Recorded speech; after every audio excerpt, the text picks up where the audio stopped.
Hello मित्रों नमस्कार, હું છું દેવેન્દ્ર શાહ. કરંટ ટોપિક્સમાં આપનું સ્વાગત છે. મિત્રો, આજે બુધવાર એટલે કમિશનર સાહેબની રિવ્યુ મીટિંગનો દિવસ. આજે પરંપરાગત રીતે લગભગ સવારે 10:30-11 વાગે કમિશનર સાહેબની રિવ્યુ બેઠક મળી હતી, જે 1.5-2 કલાક ચાલી હતી અને શાંતિથી પૂર્ણ થઈ હતી. 3 ડેપ્યુટી કમિશનરોની બદલી થઈ હતી. મીટિંગમાં એકંદરે શાંતિ જળવાઈ હતી. કમિશનર સાહેબે પણ તેમના મગજ પર ઘણો જ કંટ્રોલ કર્યો હતો તેવું માનવામાં આવી રહ્યું છે. મીટિંગની શરૂઆત જે થઈ હતી તેમાં નાણાં વિભાગના પ્રેઝન્ટેશનથી થઈ હતી કે જેમાં કેટલા ટેન્ડર મંજૂર થયા, કેટલાના વર્ક ઓર્ડર અપાયા, કામનો પ્રોગ્રેસ શું છે તેનું પ્રેઝન્ટેશન ડેપ્યુટી કમિશનર આરજવ શાહે રજૂ કર્યું હતું. જેમાં એક ભૂલ જણાતા ઇજનેર વિભાગના અધિકારી પ્રણય શાહ ઉભા થયા હતા, એડિશનલ ઇજનેર, અને તેમણે કહ્યું કે સાહેબ આ કામ 100% પૂર્ણ થઈ ગયું છે, તેમ છતાં જે બાકી કે એનું સ્ટેટસમાં કંઈક ખામીઓ હોય તેવી રીતે બતાવી રહ્યા છે, તો તે બાબત ખોટી છે. આ બાબતે થોડી ચર્ચા થયા પછી કમિશનર સાહેબે આરજવ શાહને એવી સૂચના આપી હતી કે હવે તમે પોતે ખાલી 13 કામ છે, 13 વિભાગ છે, તો તમે પોતે દરેક વિભાગમાં ફોન કરીને આ અંગે રૂબરૂમાં માહિતી મેળવ્યા બાદ જ આ પ્રેઝન્ટેશન તૈયાર કરજો, તેથી કોઈ તકલીફ થાય નહીં. મીટિંગમાં બીજો મુદ્દો રહ્યો તો સ્વચ્છતા સર્વેક્ષણનો, જે 22 તારીખથી સ્વચ્છતા સર્વેક્ષણનું ઓડિટ શરૂ થવાનું છે.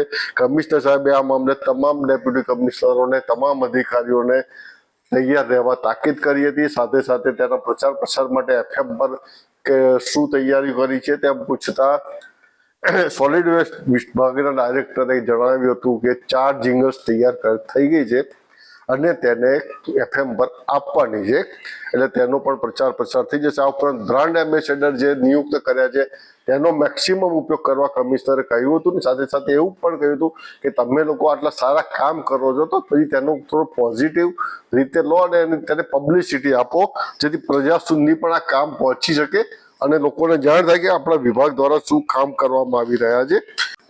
સ્વચ્છતા સર્વેક્ષણ અંતર્ગત તમામ STP પ્લાન્ટના ફંક્શન અંગેનું પ્રેઝન્ટેશન પણ અમૃતેશ ઔરંગાબાદ કરે રજૂ કર્યું હતું અને સાથે સાથે તેમાં સ્લજ ના નિકાલની ને તેના પ્રોસેસની પણ પ્રેઝન્ટેશન કર્યું હતું અને તેમાં એડિશનલ ઇજનેર દેવાંગ દરજીએ પણ થોડી ઘણી માહિતી કમિશનર સાહેબને આપી હતી.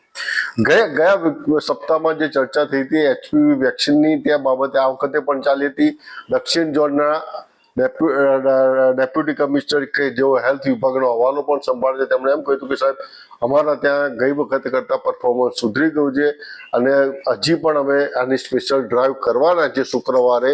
ત્યારે કમિશનર સાહેબે એમ કહ્યું કે તમે શુક્રવારે માત્ર 1 દિવસ નહીં પણ શુક્રવારથી રવિવાર સુધી 3 દિવસ તમારા વિસ્તારની તમામ હોસ્પિટલ્સ, શાળાઓ, કોલેજો માં આ ડ્રાઈવ કરાવો તો તેના કારણે તમને સફળતા મળશે. ગયા સપ્તાહે જે 55% HPV વેક્સિન થયું હતું તે હવે 66% સુધી પહોંચી ગયો દાવો કરવામાં આવે છે. મેઘાણીનગરમાં નીલ ક્લોરીન પાણી મામલે પણ થોડીક ચળવળ થઈ હતી, તો આ વિસ્તારમાં ક્લોરીન વગરનું પાણી સપ્લાય થઈ રહ્યું છે. જવાબદાર ઇજનેર એવું કહ્યું હતું કે પાઇપલાઇન જે છે મકાનની નીચેથી પસાર થાય છે, તેના કારણે આમાં કામમાં થોડીક તકલીફ થઈ રહી છે. ત્યારે કમિશનર સાહેબે એવું કહ્યું હતું કે તમે તમારા હાથ નીચેના કર્મચારીઓ કે અધિકારીઓ જે રિપ્લાય આપે તેના પર ભરોસો રાખીને મને જવાબ ના આપો. તમે મૂળ સુધી તમે પોતે જ જાઓ અને પછી મને જવાબ આપો, કારણ કે પાઇપલાઇન નીચેથી પસાર થવી મકાનની નીચેથી અને ક્લોરીન ના પહોંચવું બે અલગ અલગ મેટર છે, તેમ કમિશનર સાહેબનું માનવું હતું. દક્ષિણ ઝોનના હાઈ રિસ્ક એરિયાની ઘણી સોસાયટીઓમાં હજી પણ ક્લોરીન વગરના પાણી સપ્લાય થઈ રહ્યા છે. આ બાબતે કમિશનરને ફરીથી ટકોર કરી હતી અને પછી એટલે સુધી કહ્યું હતું કે હાઈ રિસ્ક એરિયાની ખાનગી સોસાયટીઓમાં પણ કોર્પોરેશનના ખર્ચે પાણી નાખવામાં ક્લોરીન ડોઝિયર નાખવામાં આવશે. WRM સેલ માટે જે વાત થઈ હતી 2 સપ્તાહ પહેલા કે WRM સેલ બનાવો તે માટે પૂછતા સિટી ઇજનેર વિજય પટેલે કહ્યું હતું કે સાહેબ સેલની તૈયાર કામગીરી લગભગ પૂર્ણ થઈ ગઈ છે, 2 અધિકારીની જરૂરિયાત છે. ત્યારે કમિશનર સાહેબે સીધું કીધું હતું કે ભાઈ જો આપણી પાસે પૂરતો સ્ટાફ ન તો બહારથી પણ તમે 2 જણને હાયર કરી લો કોન્ટ્રાક્ટ પર, પરંતુ કામ અટકવું ના જોઈએ. આવી રીતે સીધી વાત થઈ હતી. પાણીપુરીની લારીઓ પર જે QR કોડ મૂકવાની વાત હતી તેનું થોડું વિસ્તૃતીકરણ કમિશનર સાહેબે કર્યું છે અને એમ કે માત્ર પાણીપુરીની લારીઓ નહીં પરંતુ જે પણ લોકો આવી રીતે લારીઓમાં ખાદ્ય પદાર્થો વેચી રહ્યા છે તે તમામ જગ્યાએ QR કોડ મૂકવામાં આવે અને એક QR કોડ મારફતે નાગરિકોનો અભિપ્રાય જે મળે અને તેના આધારે સૌથી હાઇજીન જે લાગે તેને શ્રેષ્ઠ હાઇજીન ફૂડનો પણ તે લારીવાળાને સેલરનો પણ એક એવોર્ડ આપો અને આમાં જે ડેટા આપણને જે રિપ્લાય મળે જેમાં જેના સૌથી ખરાબ ડેટા મળે કે રિપ્લાય મળે તો તે લોકોને ત્યાં રૂબરૂમાં જઈને આપણે સેમ્પલ કલેક્ટ કરો અને તેમને યોગ્ય સજા કરવાની થાય તો પણ તે કરો તેમ કમિશનર સાહેબે કહ્યું હતું. એર પોલ્યુશનમાં પૂછતા ડોક્ટર ભાવિન સોલંકીએ કહ્યું હતું કે 10,55,000 રૂપિયા દંડ પેટે પેનલ્ટી પેટે લેવામાં આવ્યા છે એર પોલ્યુશનના. અને આ ઉપરાંત જે છેલ્લા 3 મિટિંગથી ચર્ચા ચાલી રહી છે કે પાર્કિંગ પ્લોટોમાં પેવર નાખવા માટેની જે કમિશનર સાહેબે ચર્ચા કરી હતી કરતા રહ્યા છે તે બાબતે આજે પણ ચર્ચા થઈ હતી અને કમિશનર સાહેબે આશ્ચર્યજનક રીતે એમ પણ કહ્યું હતું કે પાર્કિંગ પ્લોટની જગ્યાએ અન્ય પ્લોટમાં પેવર નાખવાની ફાઇલો મારી પાસે વધારે આવી ગઈ છે. તેથી તેમણે ત્યાં મિટિંગમાં હાજર તેમના PA નૈનેશભાઈ દોશીને કહ્યું હતું કે પાર્કિંગ સિવાયમાં પેવર નાખવાની જેટલી પણ ફાઇલો છે તે તમામ પરત કરી દો અને માત્ર પાર્કિંગની જગ્યા પાર્કિંગ પ્લોટ છે કોર્પોરેશનના તેમાં જ પેવર નખાવો. આ ઉપરાંત આ તમામ પ્લોટની બાઉન્ડ્રી પણ ગ્રીન કવરેજ આપો ત્યાં જે વૃક્ષારોપણ કરવામાં આવે તો સૌથી વધારે સારા પરિણામ મળી શકશે આપણને. ઘણા સમય બાદ કમિશનર સાહેબે ફાયર વિભાગનો ઇસ્યુ પણ લીધો હતો, ચર્ચા કરી હતી. કેટલા વોલેન્ટિયર્સ લીધા, કેટલાને ટ્રેનિંગ આપી, કેટલી સિક્યોરિટી સંસ્થાઓ છે, શું જોડાણ થઈ, આ બધી બાબતના ડેપ્યુટી કમિશનર વિપુલ ઠક્કર સાથે ચર્ચા કરી હતી. વિપુલ ઠક્કર તરફથી સંતોષકારક જવાબ પણ મળ્યા હતા.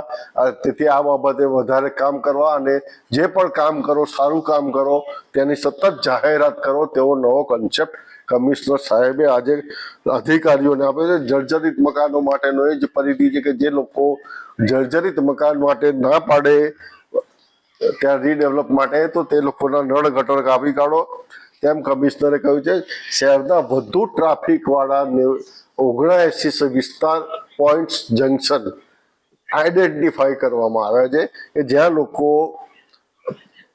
ઓન રોડ પાર્કિંગ કરે છે, આડેધડ પાર્કિંગ કરે છે કે અન્ય કોઈ કારણસર પાર્કિંગ કે ના કારણે ટ્રાફિક સમસ્યા થાય છે. આ બાબતે ડેપ્યુટી કમિશનર રિદ્ધેશ રાવલે પ્રેઝન્ટેશન કર્યું હતું. સાથે સાથે ઇસ્કોન મંદિર અને સિવિલ હોસ્પિટલમાં આ ઇસ્યુ મેજર હોવાનું જણાવ્યું હતું કે અહીંયા લોકો ઓન રોડ પાર્કિંગ કરીને જતા રહે છે જેના કારણે ટ્રાફિક સમસ્યા વકરે છે.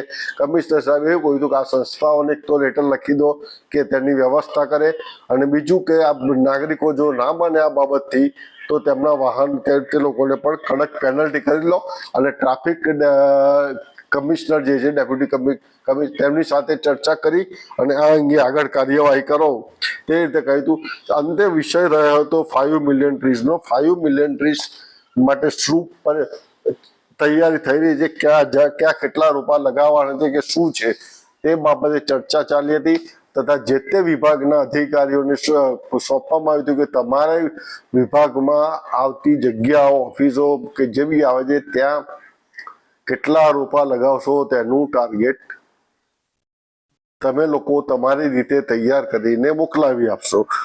અને અંતે જે 3 ડેપ્યુટી કમિશનરની બદલી થઈ છે તેમને શુભેચ્છા આપી હતી. સારા કામ કરશો તેવી અપેક્ષા રાખીશું તેમ જણાવ્યું હતું. અને ડેપ્યુટી કમિશનર જયેશ ઉપાધ્યાય કે જેમની નવસારીના કમિશનર તરીકે બદલી થઈ છે કે જેઓ છેલ્લા 1 વર્ષથી સતત કમિશનર સાહેબનું ટાર્ગેટ રહ્યા છે, તેમણે એમ પણ કહ્યું હતું કે સાહેબ તમારા થકી અમે બહુ શીખ્યા છે અને તે મુજબ અમે કામ કરતા રહીશું અને કામ કરવા પ્રેરાઈ રહ્યા છે. આ જે હોય તે જયેશ ઉપાધ્યાયના મનમાં. બાકી એકંદરે મિટિંગ શાંતિપૂર્ણ રહી હતી. આશા છે આ વિડીયો આપણે પસંદ આવી હશે. જય ભારત, જય હિન્દ, જય જય ગરવી ગુજરાત.